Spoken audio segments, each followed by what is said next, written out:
A very good evening to all of you. Welcome to our channel ज्ञान प्राप्ति academy CRT campus recruitment training.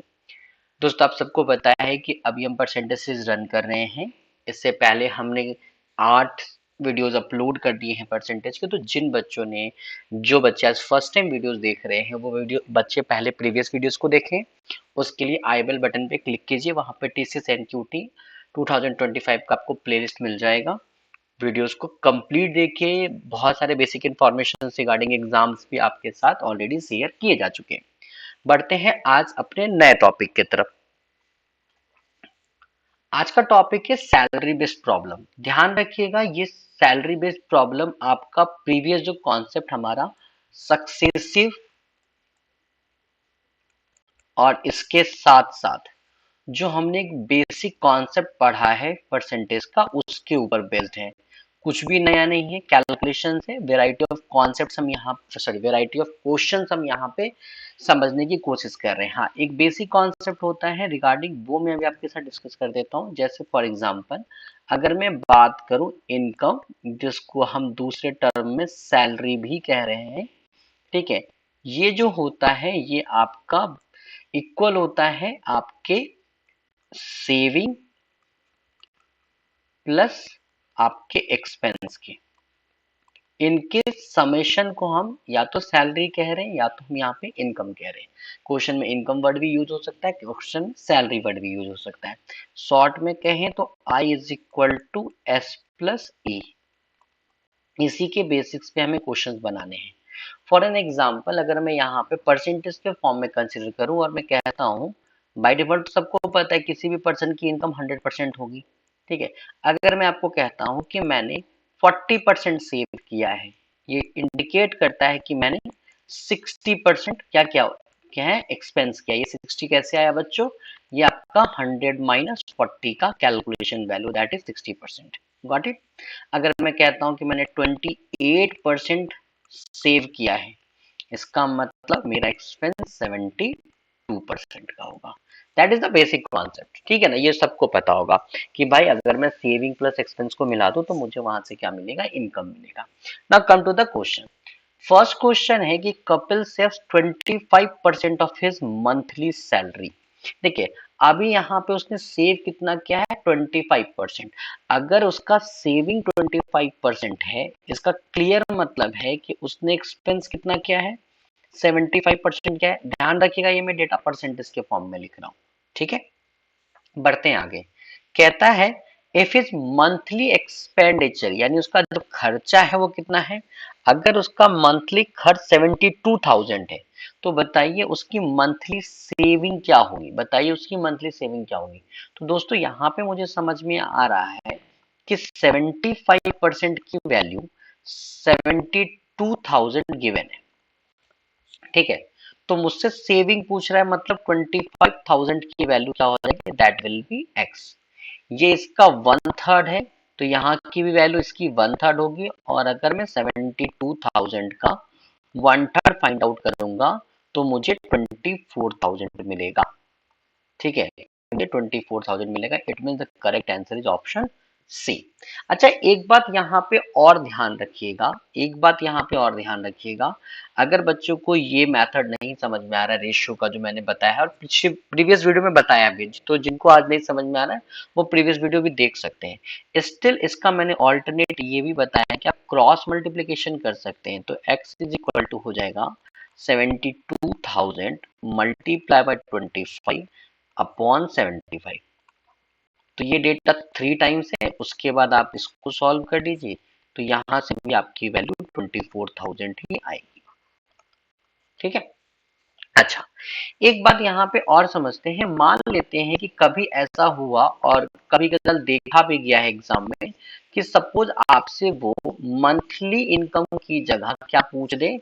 ठीक है, yearly income पूछ दे। वो आपसे ईयरली इनकम पूछ दे तो आपको कुछ नहीं करना। आप सबसे पहले नॉर्मल आप मंथली इनकम निकालना, जो कि वैल्यू कितनी है आपकी? 24,000 है, ठीक है। ये वैल्यू निकालने के बाद आप इस वैल्यू में क्या करेंगे? 24,000 मल्टीप्लाई बाय 12 कर दीजिएगा। क्या कर दीजिएगा? 12 कर लीजिएगा। तो अगर मल्टीप्लाई करेंगे तो यू गेट 288,000, यानी आपकी मंथली सैलरी कितनी हो जाएगी, ईयरली सैलरी कितनी हो जाएगी, 2,88,000 हो जाएगा, अगर बाई चांस अगर आपसे वो ईयरली पूछता है तो। और ये जितने मंथ का पूछेगा, अगर 6 मंथ का पूछता है तो यू जस्ट मल्टीप्लाई बाय 6। ऐसे क्वेश्चंस एग्जाम में दिखते हैं। बढ़ते हैं अगले क्वेश्चन की तरफ। अगला क्वेश्चन सेम है, कह रहा है कि अगर आपने 30% सेव किया है, 30% सेव करने का मतलब बच्चों आपने एक्सपेंस कितना किया है, 70% एक्सपेंस किया है। कितना एक्सपेंस किया है, 70% एक्सपेंस किया है। और उस एक्सपेंस की वैल्यू कितनी दी हुई है, 9100। तो आपसे पूछ रहा है बताइए आपकी मंथली सेविंग कितनी है। ठीक है, तो अगर मैं देखूं तो ये डेटा इसका 130 टाइम्स है। कितना टाइम्स है, 130 टाइम्स है, तो मतलब ये भी डेटा 130 टाइम्स होगा। अब मल्टीप्लाई करके देख लीजिए और करेक्ट आंसर इज 3900। बहुत छोटे छोटे क्वेश्चन से, बहुत बेसिक से, अगर आपका पैटर्न क्लियर है, कॉन्सेप्ट क्लियर है, तो टाइम एकदम नहीं लगेगा। जिन बच्चों ने प्रीवियस वीडियोस देखे हैं उनको बहुत अच्छे से क्लियर हो रहा होगा सारी चीजें। ठीक है, बढ़ते हैं अगले क्वेश्चन की तरफ। अगला क्वेश्चन ये है कि after deducting 10% from a certain सम, यहां पे सर्टेन सम कहने का मतलब है उसकी एक्चुअल सैलरी। ठीक है, अब आप देखो, अगर मैं बात करूं उस पर्सन की एक्चुअल सैलरी 100% है। ठीक है, सॉरी, इसको ऐसे ना लिख के हम थोड़ा सा ऐसे परसेंटेज के फॉर्म में लिख लेते हैं। अगर मान लीजिए उस पर्सन की एक्चुअल सैलरी कितनी है, 100% है। अगर वो अपने 100% सैलरी का, अगर वो अपने 100% सैलरी का पहले तो 10% डिडक्ट करता है। ठीक है, तो बरखुरदार अगर मैं देखूं तो 100 का अगर आप 10% निकालेंगे तो वैल्यू अपने आप में 100 ही होगा। तो अगर वो 10% डिडक्ट कर लेता है, मतलब अब उसके पास कितना वैल्यू बच जाएगा, 90% बच जाएगा। अब उसके पास कितना डेटा बच जाएगा, 90% बच जाएगा। और अगर अब उसके पास 90% बचा और बोलता है देन 20% फ्रॉम द रिमाइंडर, और बचे हुए का 20%, तो देन मैं अगर 90% का 20% फाइंड आउट करता हूं तो 90 का 20% कितना हो जाएगा, 90 का 20% अगर आप फाइंड आउट करेंगे तो डेट इज इक्वल टू 18%। गलती से भी आप 20 से माइनस मत कर दीजिएगा, उसने रिमाइंडर का बोला है 20%। अगर आपके पास 90 रुपीज बचा है तो 90 का 20% 18 रुपीज होता है। और अगर मैं इन दोनों को सॉल्व करूं 19 और 18 को, तो मेरे पास 72% बचेगा। ये मेरी सेविंग हुई या लेफ्ट बचा, ये ऐसा कह सकते हो। तो 72% की वैल्यू वो मुझे कितना बता रहा है बच्चा, वो मुझे बता रहा है 14,400। Original salary means 100% is equal to X. ठीक, अगर आप देखेंगे तो ये इसका 200 टाइम्स है, इसका आप 200 टाइम्स देख लीजिए, 20,000 आपका आंसर होगा। ठीक है, अच्छा एक बात यहाँ पे और करते हैं कि मान लेते हैं कि कभी ऐसा डेटा हुआ जिसकी फ्रैक्शन वैल्यू आपको फाइंड आउट करने में दिक्कत हो रही, सॉरी परसेंटेज डाटा से सॉल्व करने में दिक्कत हो रही है, अगर डेटा आपका डेसिमल वगैरह में चला जाए तो फ्रैक्शन वैल्यू से सॉल्व कर लेते हैं। 100% का मतलब कितना होता है, एक, उसकी एक्चुअल वैल्यू कितनी है, 1 है। ठीक है, अगर वो 10% पहले डिडक्ट करता है तो 10% का फ्रैक्शन वैल्यू कितना होता है, 1/10।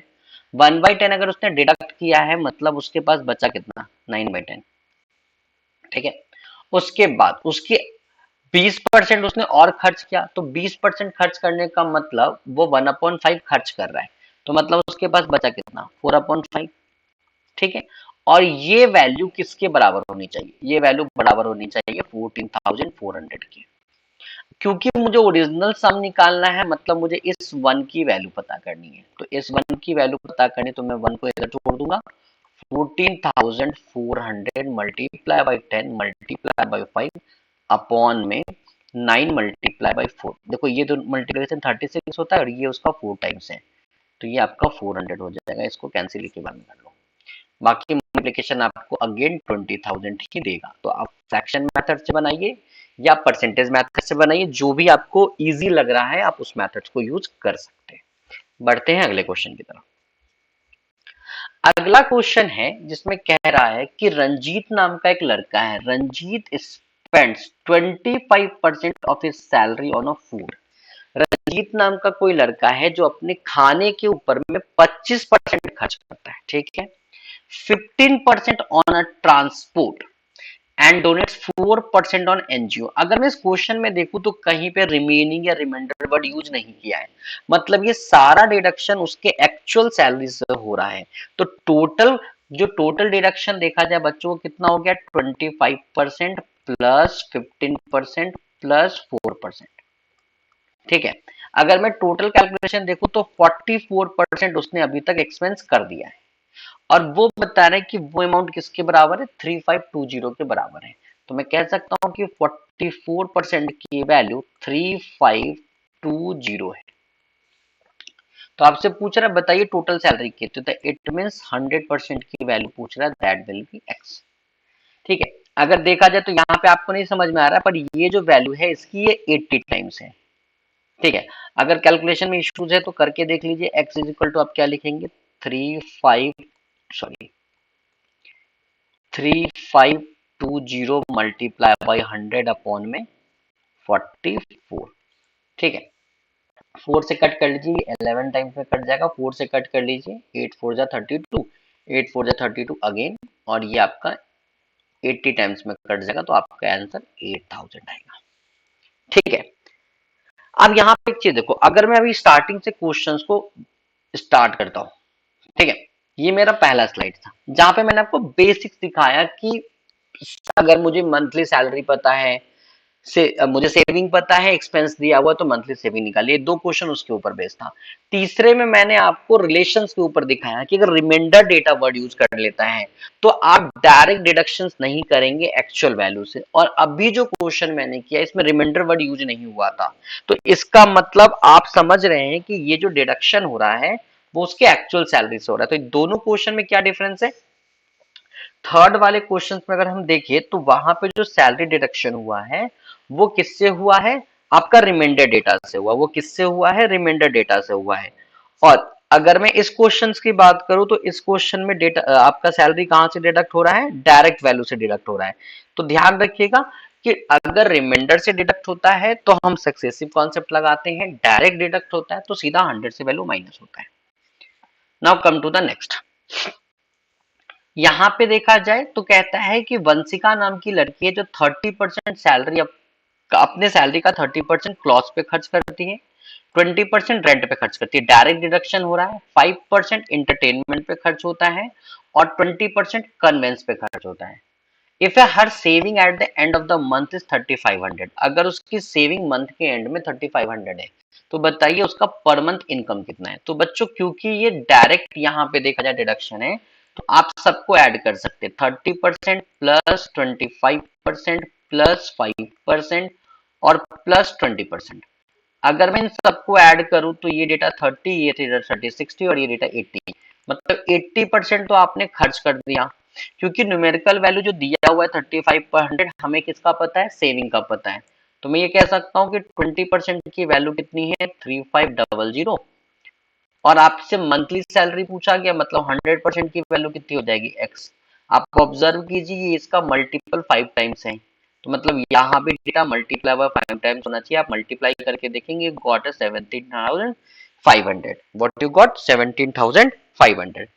अभी तक मैंने जो भी क्वेश्चंस किए हैं, या तो वो आपको परसेंटेज से करा रहा हूँ या तो फ्रैक्शन से करा रहा हूँ। तो मैं बार बार कहूंगा जिन बच्चों ने प्रीवियस वीडियोस नहीं देखा है वो पहले वीडियोस देखिए, आसानी होगी समझने में कॉन्सेप्ट को। चलिए बढ़ते हैं अगले क्वेश्चन की तरफ। ये क्वेश्चन मैं आपके लिए स्किप कर रहा हूं क्योंकि ये क्वेश्चन और प्रीवियस क्वेश्चन अप्रोक्सीमेट सेम है। ठीक है, ये क्वेश्चन आप खुद से सॉल्व करेंगे और इसका आंसर मुझे कमेंट बॉक्स में बताएंगे कि इस क्वेश्चन का आंसर कितना होना चाहिए। चलिए अब आते हैं जो क्वेश्चन हमारा रिमाइंडर बेस्ड होता है, थोड़ा उसको देखते हैं। क्वेश्चन कह रहा है from an salary of an officer, किसी भी ऑफिसर के सैलरी से 10% इज डिडक्टेड ऑन एजुकेशन, अगर 10% एजुकेशन पे खर्च किया जाए, ठीक है, 20% of the rest he spends on a transport, बचे हुए का 20% ट्रांसपोर्ट पे, 20% ऑफ द रेस्ट उसके बचे हुए 20% का फूड पे, एंड द लास्ट जो बैलेंस बचा है उसका 10% कहां खर्च किया जा रहा है, क्लॉथ पे खर्च किया जा रहा है। अगर उसकी सेविंग 51,840 है तो बताइए उनका टोटल सैलरी कितना होगा। तो आपको क्या करना है, सपोज करो अगर उसकी सैलरी 100%, तो फ्रैक्शन में चल रहा है तो हम 1 लिखेंगे। 10% उसने डिडक्ट किया है कहाँ, एजुकेशन पे, तो 10% का फ्रैक्शन वैल्यू 1/10 होता है, मतलब उसके पास बचेगा कितना, 9/10। 20% उसने ट्रांसपोर्ट पे खर्च किया, 20% की फ्रैक्शन वैल्यू 1/5 होती है, इसको हम क्या लिखेंगे, 4/5। अगेन यहाँ पे 20% वो फूड पे खर्च करता है, 20% का फ्रैक्शन वैल्यू होता है 1/5, तो बचेगा कितना उसके पास, 4/5। एंड लास्टली 10% वो खर्च कहाँ करता है, अपने क्लॉथ्स पे, तो अगर 10% का फ्रैक्शन वैल्यू देखेंगे 1/10, मतलब रिमेनिंग बचेगा कितना उसके पास, 9/10। और ये सेविंग किसके बराबर होगी, 51,840 के। ध्यान रखिएगा, आप कंटिन्यू वैल्यूज को घटाते हुए जो डेटा बचा रहे हैं वो आपका बचा हुआ अमाउंट है, दैट्स वाई ये डेटा किसके बराबर है, 51,840 के। अब मुझे एक्चुअल सैलरी निकालना है, तो मैं 1 की वैल्यू क्या लिख लूंगा, 51840 मल्टीप्लाई बाय 10 को मल्टीप्लाई बाय 100 लिख लेते हैं और इसको 25 लिख लेते हैं। ठीक है, अपॉन में आ जाते हैं, 9 multiply by 9 multiply by 4 into 4। पहले 4 से सॉल्व कर लेते हैं। देखो इसको अगर मैं 4 से सॉल्व कर लूं तो ये 25 हो जाएगा, ये तो खत्म हो गया। अगला 4 से इसको सॉल्व कर लेते हैं, तो 4 1 जा 4 हो जाएगा, ये 11, 4 2 जा 8 हो जाएगा, ये 38 हो जाएगा। हाँ, ये 38 हो जाएगा, 38 का मतलब 9 4 जा 36 हो जाएगा, और ये 6 4 जा 20 हो जाएगा, 24 हो जाएगा। ठीक है, अगर देखा जाए तो देखो ये नंबर 9 का डिविजिबल है, अगर मैं इसको 9 से कट करूं, ठीक है, तो 1 4 126 होता है ना, 36, ये 4 टाइम्स में चला जाएगा। और अगला मैं कट कर लूं अगर इसको, तो ये 160 हो जाएगा। तो मतलब मुझे मिला कितना, 160 मल्टीप्लाई बाय 25 इंटू 25। अगर जिन बच्चों ने कैलकुलेशन देखा होगा वीडियोस, तो उसको मैंने बताया था कि जब डेटा 160 मल्टीप्लाई बाय 25 होता है तो डेटा को 4 से डिवाइड कर दो, तो ये एग्जैक्टली डिविजिबल है 40 टाइम्स में। तो 40 ये क्योंकि एग्जैक्टली डिविजिबल है तो डबल जीरो आ जाएगा, और फिर 4000 को 25 से मल्टीप्लाई करोगे तो इनका इनका सोल्यूशन तो 100 हो जाएगा, 3 जीरो मतलब आंसर आपका 1 लाख हो जाएगा। ठीक है, यहाँ से ये चीजें आपको बता दी गई थी। ठीक है, और कैलकुलेशंस के लिए बेटा मैंने आपको ऑलरेडी क्यूक मेथड्स के नाम से वीडियोस बनाकर दिया है, अलग से प्लेलिस्ट भी है।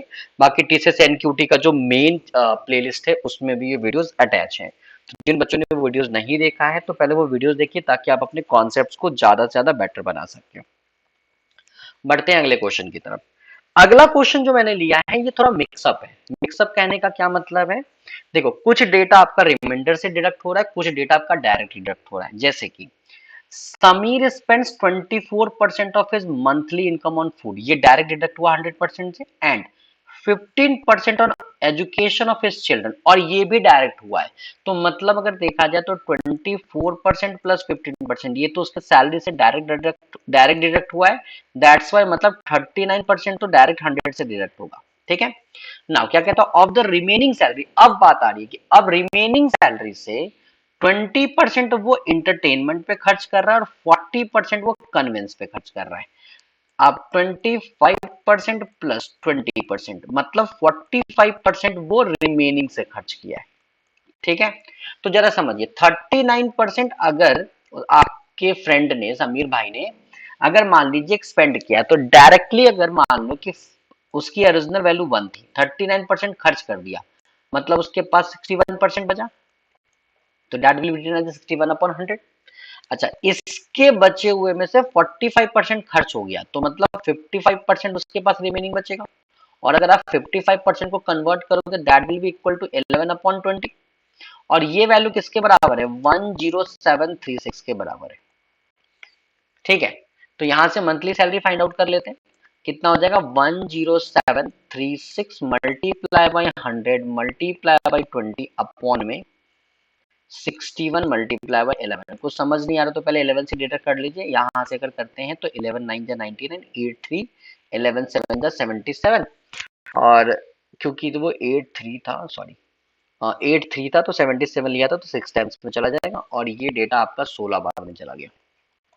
मैं आपको रीजन भी बताता हूँ 16 बार में क्यों गया है, ताकि आपको ये ना लगे कि सर को पता है फिर मुझे कैसे समझ में आएगा। दैट विल बी 32,000, ये आपका आंसर होगा। तो यहाँ पे मैं आपको दो चीजें समझाना चाहूंगा। सबसे पहली बात कि अगर आप देखो तो यहाँ पे कोई भी ऑप्शन यहाँ पे डेसिमल में नहीं है। ठीक है, और 2 जीरो यहाँ था और 1 जीरो यहाँ था, तो 3 जीरो तो सारे ऑप्शंस में था, तो मतलब वो एग्जैक्टली डिविजिबल होगा, ये भी क्लियर था। ठीक है, अब आप सोचिए 61 में अगर मैं 10 से मल्टीप्लाई करता हूँ तो मुझे 610 मिलेगा। जो डेटा मुझे चाहिए था वो 976 था, तो 610 तो उससे बड़ा होगा। और 61 में अगर मैं 20 से मल्टीप्लाई करता हूँ तो मुझे 1220 मिलेगा, वो उससे कम है। ठीक है, इससे क्या है, ये वैल्यू कम है। तो अब ये तो क्लियर था कि नंबर 10 और 12 के बीच का होना चाहिए। अब जरा सोच के देखिए कि 61 में ऐसे कौन से यूनिट प्लेस के नंबर से मल्टीप्लाई किया जाए कि मल्टीप्लीकेशन के बाद यूनिट प्लेस 6 आएगा। तो अब सिंपल सी बात करेंगे सर 6 से, तो भाई वो नंबर 16 होना चाहिए। एक तो कैलकुलेशन ये था जो आप कर सकते थे बहुत आसानी से। ठीक है, दूसरी चीज दूसरी चीज मैं आपको यहाँ पे ये कहना और चाहूंगा कि अगर मैं इस कैलकुलेशंस को देखूं तो बहुत सारे बच्चे सोच रहे हैं बहुत ज्यादा कॉम्प्लिकेटेड है। कॉम्प्लिकेटेड जैसा कुछ नहीं है बेटा, आप 2-3 बार प्रैक्टिस करोगे ऑटोमेटिकली हो जाएगा। और ये सारे वो क्वेश्चंस हैं जो आपके ड्राइव में पूछे गए हैं, तो मैं ये भी नहीं कह सकता हूँ कि आप स्किप कर दो या नंबर वहां पे बहुत वैल्यूज इजी आएंगे, ऐसा नहीं होता है। जो कमिट है, जो क्वेश्चंस पूछे गए हैं मैं वही क्वेश्चंस करा रहा हूँ ताकि आपको एक आइडिया मिलते जाए कि एग्जाम में कैसे करना है। Got it my point? ठीक है, और ये भी बहुत हद तक हिंट्स दे रहा है कि नंबर एग्जैक्टली डिविजिबल है, तो इसलिए कोई परेशान होने वाली बात नहीं है। ठीक है, बढ़ते हैं अगले क्वेश्चंस की तरफ। अगला क्वेश्चन, हाँ ये बड़ा इंपॉर्टेंट क्वेश्चन है, ध्यान रखिएगा, और मल्टीपल टाइम पूछा गया ड्राइव में। ठीक है, ये क्वेश्चन है आपका कि the salary of a P and Q together 80,000, इन दोनों का मिला के अगर मान लीजिए मैं थोड़ी देर के लिए मानूं कि क्योंकि हमें पी की सैलरी निकालनी, तो जस्ट टू बी एज्यूम कि पी की सैलरी अगर एक्स है तो क्यू की सैलरी कितनी हो जाएगी, 80,000 माइनस एक्स हो जाएगी। ठीक है, अब कहता है कि अगर 85% पी अपने सैलरी का खर्च करता है और क्यू 75% करता है तो इसकी सेविंग सेम होती है। तो सोचने वाली बात है बेटा, अगर 85% ये खर्च करता है मतलब इसका 15% सैलरी सेव हुआ है, तो 15% ऑफ किसका, एक्स का। तो मैं परसेंट ना लिखूंगा क्योंकि दोनों में परसेंटेज है। अगर चलो 2 मिनट थोड़ी देर के लिए तुम्हें समझाने के लिए मैं लिख देता हूँ, रुक जाओ। अगर मान लीजिए मैं यहाँ पे लिख भी देता हूँ 15% ऑफ एक्स और इनका एक्सपेंस 75% है, मतलब आप ये कह सकते हो कि 25% ऑफ कितना, 80,000 माइनस एक्स। अब समझो, देखो इसमें भी परसेंटेज है इसमें भी परसेंटेज, वो ऐसे ही कैंसिल आउट हो जाएगा। सीधा सीधा मल्टीप्लिकेशन करते हैं, ये यहां से मल्टीप्लाई करेगा ये 15x हो जाएगा। ठीक है, ये मल्टीप्लाई करके लिखो ही मतलब फिलहाल तो ऐसे ही लिख लो, ये 80,000 आना चाहिए और माइनस 25x, ये उधर जाएगा बच्चा 40 हो जाएगा, यानी x की वैल्यू कितनी हो जाएगी 25 मल्टीप्लाई बाय 80,000 अपॉन में 40। सिंपल सी बात है, तो ये आपका 2000 टाइम्स कैंसिल आउट हो जाएगा, इसको इसको मल्टीप्लाई कर लीजिए 50 हो गया, 50,000 आपका आंसर हो जाएगा। बहुत सिंपल है, कुछ भी ऐसा टेढ़ा नहीं, ट्राई कीजिए, क्वेश्चंस बनेंगे। ठीक है, और कोई भी डाउट होता है कोई भी क्वेरी होता है तो open to just comment box में आप लिखिए। फिर भी आज आगे चल के मैं आपको ये भी बताऊंगा कि आप मुझसे कनेक्ट कैसे हो सकते हैं। और ये जो क्वेश्चन है ये मैं आपके लिए छोड़ रहा हूँ, थोड़ा सा लॉजिकल क्वेश्चन है, क्वेश्चन पूछा हुआ है एग्जाम में, इसलिए मैं 2 क्वेश्चन आज मैंने दिया है, एक क्वेश्चन ये और एक क्वेश्चन मैंने पहले दिया था। ठीक है, तो अब मैं बात करता हूं कि आप मुझसे कनेक्ट कैसे हो सकते हैं। दोस्तों अब बात करते हैं कि आपके पास इंफॉर्मेशन कैसे प्रोवाइड किया जाएगा, किस प्लेटफॉर्म पे आपको इंफॉर्मेशन मिलेंगी, अगर आपकी कोई क्वेरी होगी तो आप हमें कैसे कनेक्ट कर पाएंगे। इसके लिए मैंने आपको 4 डिफरेंट डिफरेंट प्रोफाइल दिया है। यहाँ पे एक व्हाट्सएप नंबर आपके स्क्रीन पे आ रहा होगा 8439868063, वो आपके स्क्रीन पे भी ब्लिंक कर रहा है, नीचे आपके बोल सकते हैं बैकग्राउंड पे भी दिख रहा होगा। उस नंबर पे आप डायरेक्ट व्हाट्सएप करके अपनी क्वेरीज पूछ सकते हैं, not only regarding to TCS and QT, हम बहुत सारे डिफरेंट डिफरेंट एग्जाम्स को कवर करते हैं, तो आपकी कोई भी क्वेरी हो आप वहां से हमें पूछ सकते हैं। बात करते हैं कि कोई भी जो मटेरियल आपको प्रोवाइड किया जाएगा उसके लिए आपको हमें टेलीग्राम चैनल पे फॉलो करना है। टेलीग्राम पे आपको GP_India सर्च करना है और आपको उन्हें फॉलो करना है। बात करें अब नया एक सबको पता ही है इंस्टाग्राम है, तो इसमें हम आपको डेली क्यूज देंगे, एक क्वेश्चन हर दिन आपको मिलेगा सॉल्व करने के लिए। ठीक है, जो कि आपको सेम सर्च करना है इंस्टाग्राम पे GP_India और उसको फॉलो करना है, हर दिन क्वेश्चन सॉल्व करने, कमेंट बॉक्स में अपने क्वेश्चन देने हैं। और इन फ्यूचर अगर आप मुझसे प्रोफेशनली टच कर में रहना चाहते हैं तो आप मुझे लिंक्डइन पे भी सर्च कर सकते हैं, वी रंजन के नाम से मेरा आपको प्रोफाइल मिलेगा। पैरेलली उसी के अंदर अगर आप जाकर देखेंगे तो एक पेज भी बना हुआ है ज्ञान प्राप्ति एकेडमी का, आप उसको भी फॉलो कर सकते हैं। जो भी अपडेट्स इन फ्यूचर आएंगे या कोई भी मुझे नया एक बोल सकते एग्जाम के लिए पढ़ाना होगा, प्रिपरेशन कराना होगा, सारा इन्फॉर्मेशन आपको लिंक्डइन पे, इंस्टा पे मिलते रहेंगे। व्हाट्सएप चैनल को भी आप ज्वाइन कर सकते हैं। ये रहा सारा इन्फॉर्मेशन कि आप मुझसे कनेक्ट कैसे रह सकते हैं। अब हम बात करते हैं कि जो हम फॉलोअप ले रहे हैं, जो हम क्लासेस करेंगे, उसका पैटर्न क्या होगा। पैटर्न हमने कुछ अभी ये डिसाइड किया है। बहुत सारे हमारे बच्चे हैं जो अभी फाइनल ईयर में होंगे कि वो बीसीए के बच्चे हो सकते हैं। सॉरी, हाँ, बीसीए एक चीज मैं ऐड करना चाहूंगा। बीसीए मैंने क्यों बोला, मैं वो भी ऐड कर दूं क्योंकि अभी आपको पता होना चाहिए कि विद इन 15 डेज के अंदर में आपका टीसीएस बीपीएस का एग्जाम होने वाला है, इग्नाइट और स्मार्ट हायरिंग के नाम से। वो बच्चे भी इस वीडियो को देख सकते हैं, उनके लिए भी फ्रूटफुल होगा। ठीक है, ऐसा कुछ नहीं है कि बहुत ज्यादा मैं एडवांस कंसीडर कर रहा हूं, मैं आपको बेसिक से एडवांस ले जा रहा हूं।